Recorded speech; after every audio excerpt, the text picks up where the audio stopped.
Umsamariya olungileyo ubinze ngesigidi seerandi kwi-APP i-Siyatutor eveliswe ngabantwana bakwa Ndlovu, uSiyanda nomninawe wakhe uSiyabulela abafunda kwisikolo i-Curro Hazeldean ePitoli. Le app engundabamlonyeni sele isetyenziswa ngabantu abayi-75,000 abahlohli nabafundi kwesisikolo abawuval'umlomo kuba besithi oku kuzawuba negalelo elihle kwimfundo eqaqambileyo nesemgangathweni kweli lizwe nangaphaya kwimida yalo. Phakathi kwalamasango esikolo i-Curro Hazeldean High sifumana inkcubabuchopho ene-16 uqwaba iminyaka budala uSiyanda nomninawe wakhe uSiyabulela Ndlovu ngoongqondo-ngqondo abavelise i-app enceda wonke umfundi weli lizwe. Besihleli nobhuti wami si-strugglisha ngama-homework wethu sicabanga ukuthi ngoba ubaba wethu akekho singayenza something engasiza thina sobabili and so that ibe ku-WhatsApp futhi nayo. Isebenza njani le app?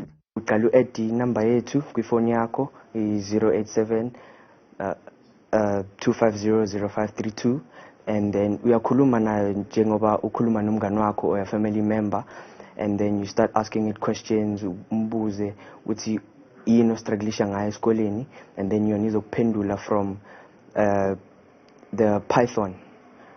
We're at 75,000 users. People love it, and it will give you a link for all the plans when you've used up all your 5 messages.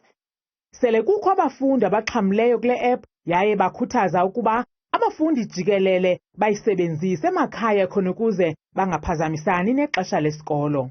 I would advise that you use your smartphone at home and to search the work and get the answers on WhatsApp, and then you have the knowledge in your head, and then when you come to school you know the information.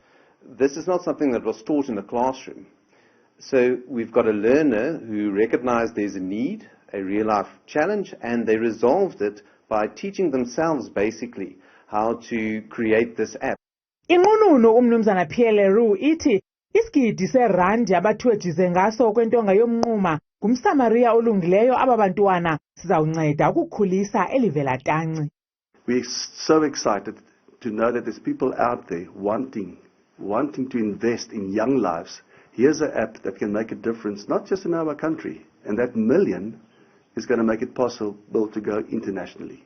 Ukanti ke ngoku izawuqalisa ukuhlawulisa le app nanjengoko liyalikhula inani labafundi abayisebenzisayo kuba kaloku nabavelisi basebenzisa imali uqinisekisa ukuba wonke ufuna uncedo kuzo zonke izifundo uyalufumana. Kwiindaba zethu kuChannel 163 ngokuphathelwa yiNewsroom Africa, ndinguntsiki Noyiya eCurro Hazeldean ePitoli.